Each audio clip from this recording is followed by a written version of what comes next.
The knowledge obtained through observations and experiments is known as science.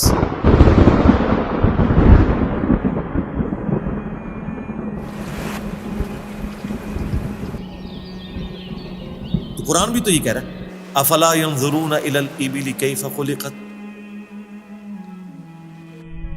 کیا تم نے observe نہیں کیا ہم نے اونٹ کو کیسا بنایا، پہاڑوں کو کیسی اٹھان دی،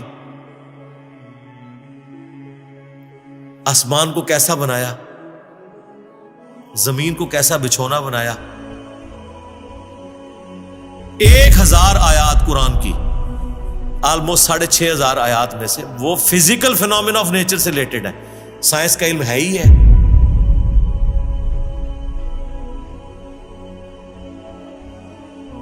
تو یہ دنیا کا علم جو آپ کہہ رہے ہیں یہ دین ہی کا علم ہے، یہ کوئی دنیا کا علم نہیں ہے. حضرت آدم علیہ السلام کو قرآن کہتا ہے کہ ہم نے چیزوں کے نام سکھا دیے تھے. یہ تو نہیں کہتا کہ بتا دیے تھے کہ اللہ تعالیٰ کے نام کے 3 دفعہ پڑھنے ہیں تو یہ ثواب ہوگا. ہر چیز کا نام سکھا دیا تھا. پوٹینشلی وہ ان کے دماغ میں وہ درخت بو دیا گیا تھا جو آج اتنا بڑا ہو چکا ہے کہ انسان نے ایسے جہاز بنا لیے ہیں جو 500-600 مسافروں کو لے کے 8000 کلومیٹر تک بغیر ریفیولنگ کے اڑ سکتے ہیں. اور اڑتے نہیں، صرف لینڈ بھی کرتے ہیں. یہ سب سے مشکل کام ہے. لوگ کہتے ہیں جی میزائل ٹیکنالوجی مشکل ہے. جناب میزائل ٹیکنالوجی تو شاید ہی کوئی نہیں جو یہ بوئنگ کی ٹیکنالوجی ہے، کیونکہ میزائل تو آپ نے چھوڑنا ہے، اس نے پھٹنا ہے، واپس نہیں آپ نے اتارنا. لیکن اسپیس شٹل کو، بوئنگ جہاز کو اڑا کے آپ نے اتارنا بھی ہے، بندے بیچ میں بیٹھے ہوئے ہیں. یہ مشکل ٹیکنالوجی ہے. تو کر کے دکھایا نا. یہ انسان جب بھی کوئی چیز ڈسکور کرتا ہے نا سب سے پہلے اس کا نام رکھتا ہے. تو پوٹینشلی آدم علیہ السلام کو تمام چیزوں کے نام سکھا دیے تھے جو فرشتوں کو بھی نہیں آتے تھے. انسان کی فضیلت اسی عقل کی وجہ سے. تو یہ کوئی دنیا کا علم نہیں ہے، یہ اللہ تعالی کا فعل ہے. یہ کائنات، قرآن اللہ کا کلام ہے اور کائنات اللہ کا فعل ہے. اللہ نے بنائی ہے نا، کریٹر نے. اللہ کے فعل کا علم حاصل کرنا یہ دنیا داری کیسے ہو گئی؟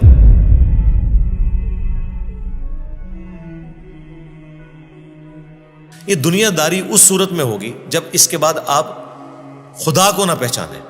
وہ تو سر قرآن پڑھ کے بھی اگر آپ نے خدا کو نہیں پہچانا اور قرآن بیچنے کا ذریعہ اور چندے کمانے کا ذریعہ بنایا تو آپ سے ایک فزکس کا پروفیسر بہتر ہے. کم از کم اس نے خدا کی کتاب کو تو نہیں بیچا. تو آج سائنس کی برکت سے میرا خیال ہے خدا کا تعارف جتنا ہمیں ہوا ہے ہمارے اسلاف کو نہیں تھا. اور آج جس بہترین انداز میں ہم کریٹر کا تعارف ایک انسان کے سامنے رکھ سکتے ہیں، آج سے پہلے تصور بھی نہیں تھا کہ ایسا بھی ہو سکتا ہے. Structure of D N A, genes کی اسٹرکچر، عقل دنگ رہ جاتی ہے. سائنٹسٹ کہتے ہیں کہ ایک چائے کے چمچ میں اتنے جینز آتے ہیں اور ان کے اندر اتنا ڈیٹا کوڈ ہو سکتا ہے جتنی انسانی تاریخ میں آج تک کتابیں دنیا کی لائبریریز میں پڑھی ہوئی ہیں.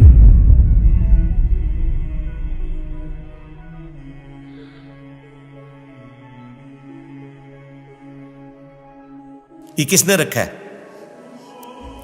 ایک بیج کے اندر اتنا ڈیٹا رکھ دیا کہ 6 ارب گنا بڑا درخت بنتا ہے اور سال ہر سال پھل دیتا رہتا ہے. سب کچھ اس بیج میں سے نکلا ہوا ہے. دنیا کی کوئی ہارڈ ڈسک اس کو سٹور نہیں کر سکتی. آج سے پہلے یہ تفصیلات ہمیں نہیں پتا تھی نا. ایک اجمالاً پتا تھا کہ انڈے میں سے چوزا نکل آتا ہے. سرکار یہ وہ ڈیٹیلز جو اب سائنس ہمیں بتا رہی ہے، آج سے پہلے کسی کو، یعنی ایمبریولوجی کی فیلڈ اور الیکٹرانک مائکروسکوپ جو 1980 میں آ کے آلموسٹ فائنل ہوئی ہے، اس سے پہلے کسی کو پتا تھا کہ ماں کے پیٹ میں بچے کی ڈیولپمنٹ کیسے ہوتی ہے؟ کیا صحابہ کرام نے یہ دیکھا ہوا تھا؟ ان کا تو ایمان بالغیب تھا. ہم تو پریشان ہو جاتے ہیں کہ یار لوگ تو کہہ رہے ہیں جادو دیکھنا ہے تو یہ دیکھو. کبھی نیشنل جغرافک یا ڈسکوری چینل کے اوپر جب وہ فاسٹ کر کے موویز چلاتے ہیں کہ ایک بیج پھوٹتا ہے، اس میں سے کومپل نکلتی ہے، پھر بنتے بنتے درخت بن جاتا ہے یا پھول، وہ جادو ہو رہا ہوتا ہے. انڈے میں سے چوزا نکلنا جائے. اصل جادو یہ ہو رہا ہے جو عقل دنگ ہے.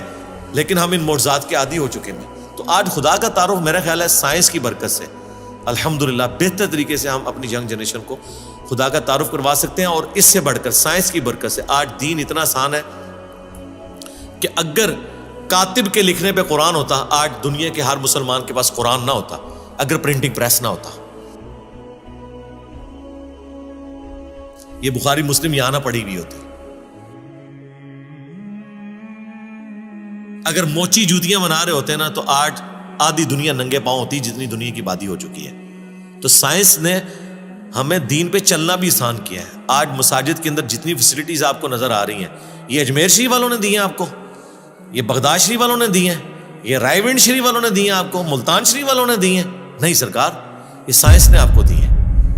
تو ہمیں تو سائنس کو گلے سے لگانا چاہیے تھا کہ اس نے ریلیجن پہ چلنا سا. آپ 1 روپیہ بھی خرچ نہیں کریں گے اور دنیا کے سارے بر اعظموں میں آپ کی ویڈیو پہنچ جائے گی. اگر آپ کو کوئی ٹی وی چینل انٹرنیشنل خریدنا پڑ جائے, آپ کی نسلیں بھی پیسہ جوڑیں تو نہیں خرید سکتی. یوٹیوب نے آپ کو فری دے دیا, الٹا آپ کو مونیٹائزیشن کے وہ پیسے بھی دیتا ہے اپلوڈ کرنے کے. سرکار یہ سائنس کی برکت سے سب کچھ ہوا ہے. تو احسان فراموش نہ بنے, سائنس نے آپ کو بہت کچھ دیا.